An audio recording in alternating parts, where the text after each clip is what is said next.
ఆ మహాదేవుడి గురించి 3 అద్భుతమైన విషయాలు చెప్తాను వినండి. 1.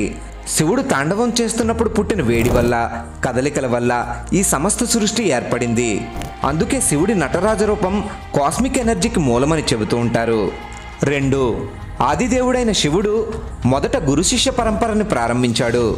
సప్తఋషులు శివుడి శిష్యులే. శివుడు ప్రసాదించిన జ్ఞానాన్ని సప్తఋషులు లోకాలన్నింటిలోనూ ప్రచారం చేశారు. అలా ఈ భూమిపై విభిన్న ఆచారాలు, ధర్మాలు, సంస్కృతులు వ్యాప్తి చెందాయి. 3. శివుడి మెడలో ఉండే వాసుకి, శ్రీ మహావిష్ణు విశ్రాంతి తీసుకునే ఆదిశేషుడు అన్నదమ్ములు. తల్లి కద్రువ అబద్ధం చెప్పమంటే శేషుడు వాసుకి చెప్పనంటారు. సర్పయాగంలో పడి మరణించమని తల్లి కద్రువ వారిని శపిస్తుంది. దాంతో కఠోర తపస్సు చేసి వాసుకి శివుడి మెడలోకి, శేషుడు శ్రీ మహావిష్ణువు దగ్గరికి చేరారు. కంటెంట్ నచ్చితే హరహర మహాదేవ అని కామెంట్ చేయండి.